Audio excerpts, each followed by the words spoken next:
안녕하세요. 2월의 인생학 6월입니다. 오늘은 사랑받지 못한 아이가 어른이 된다면 이라는 주제로 같이 이야기를 나눠볼 거예요. 사랑을 받지 못한다라는 이야기는 굉장히 슬픈 이야기이기도 합니다. 상담 시에 내담해 주신 분들 대다수 90%가 거의 이제 가정에서 일어난 일로 트라우마를 가지게 됩니다. 그만큼 가정은 어린 아이에게 있어서 커다란 세계관이 될 수가 있고 인생관이 될 수가 있습니다.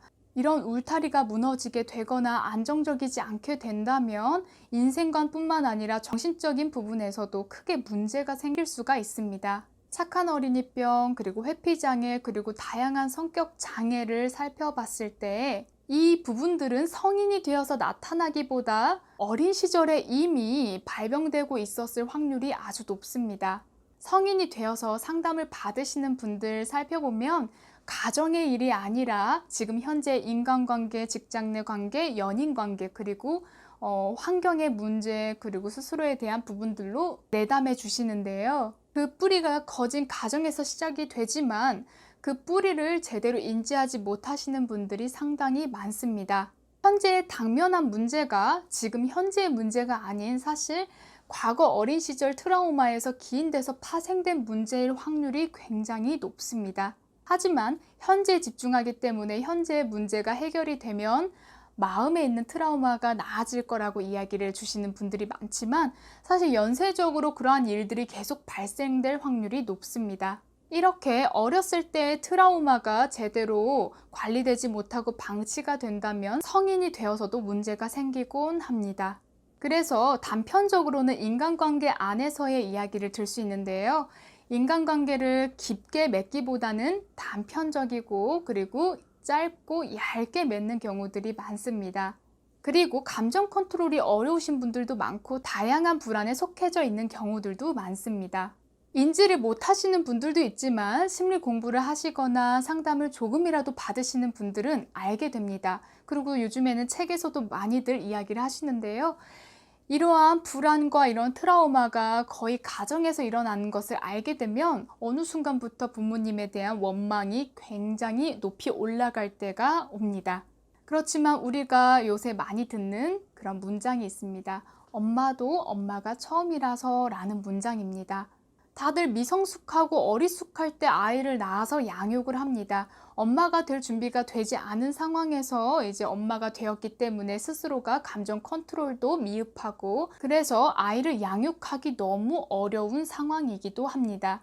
아무리 지혜롭고 현자여도 사실 아이를 양육하는 데 있어서는 아주 많은 문제가 생기곤 합니다. 어리숙하고 미숙하기 때문에 그리고 미흡하기 때문에 아이의 양육을 잘 못하시는 분들도 있습니다. 물론 예외 상황도 있습니다. 이렇게 사랑을 받지 못한 아이가 어른이 되게 되면 걱정하는 부분이 있습니다. 특히 여성분들이 많이 걱정하는 것인데요.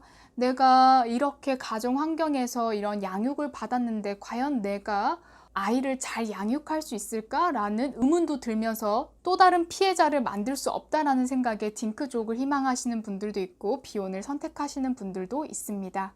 요새는 많은 분들이 성찰을 하고 내적 탐구를 많이 하기에 많이 지혜로워졌기 때문에 가능한 일이기도 한 것 같아요. 성인이 되어서 이러한 트라우마를 잘 치료받고 치유하는 과정에서 이 내적 자아가 성숙이 되면 아이를 양육해도 문제가 없습니다. 하지만 이러한 트라우마나 이런 내적 자아가 아직 어린 상태라면 양육할 때 굉장히 큰 고난을 겪기도 합니다. 이러한 부분들이 내 선에서 끝나면 되지만 나의 단점을 또 아이가 닮아가는 것을 보면서 또 놀라시는 분들도 상당히 많으세요. 어른아이가 되면 애정 안에서 집착과 불안을 많이 느낍니다. 무의식 내에서는 사랑을 충족스럽게 그리고 풍만하게 받지 못했다라는 마음이 지배적이기 때문에 계속해서 애정을 바라는 마음이 생깁니다. 그래서 저는 어른아이이신 분들께 이야기 드리고 싶은 게 있어요. 마음 안에서는 사랑의 양을 제대로 충족받지 못했다라는 마음이 강한데 그 마음을 인지를 하지 못하게 되면 계속해서 바라는 사람이 됩니다. 이 바란다라는 것도 이해를 해야 될 부분이 뭐냐면 나는 부족한 사람이야, 애정이 많이 부족해서 많이 받아야 되는 사람이야, 나는 불완전한 사람이야 라는 마음이 숨어져 있다라는 것입니다. 그러면 불완전하기 때문에 영혼의 반쪽을 찾고 싶어 하기도 하고, 그리고 계속해서 애정을 테스트하기도 하고 애정을 받기 위해 노력을 많이 합니다. 이 부분은 사랑받지 못함에 집착하고 있는 무의식이 있어서인데요. 그렇기에 더 사랑에 집착할 수가 있습니다.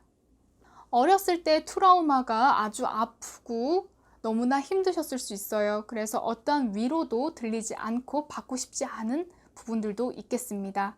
하지만 스스로가 불완전한 존재이고 사랑이 계속해서 필요한 사람이고 애정이 너무너무 필요하고 갈구하게 되면 마치 사막의 오아시스 같은 그런 현상처럼 벌어질 수가 있어요. 계속 허덕이는 거죠. 어떤 분을 계속 만나더라도 의심하게 되고 집착하게 되거나 애정을 계속 갈구하는 것, 아무리 사랑을 많이 받아도 의심이 되는 것, 그것은 사막에서의 오아시스를 찾는 것입니다. 그 얘기는 무의식 내에 있는 정말 진정한 무의식 소리를 들어야 합니다.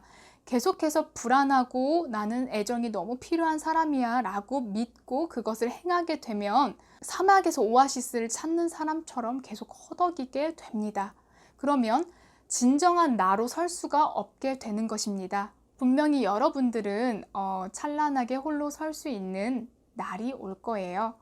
과거의 상처와 트라우마를 치유하는 것은 상당히 어렵기도 합니다. 하지만 무의식 내의 소리를 자주자주 듣다 보면은 스스로가 인지를 하게 되고 성찰을 하게 됩니다. 저 또한 트라우마를, 이런 상처를 치유하기까지 오랜 세월이 걸렸고 원망도 참으로 많이 한 긴 세월이 있었습니다.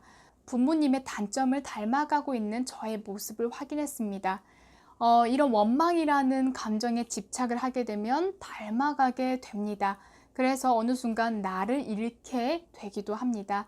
그러한 마음에서 벗어나게 되면 온전한 나로 살아갈 수 있게 됩니다. 어른아이가 되면 감정적으로 미숙함도 생기고, 그리고 애정적인 면에서도 불안정성을 가지게 됩니다.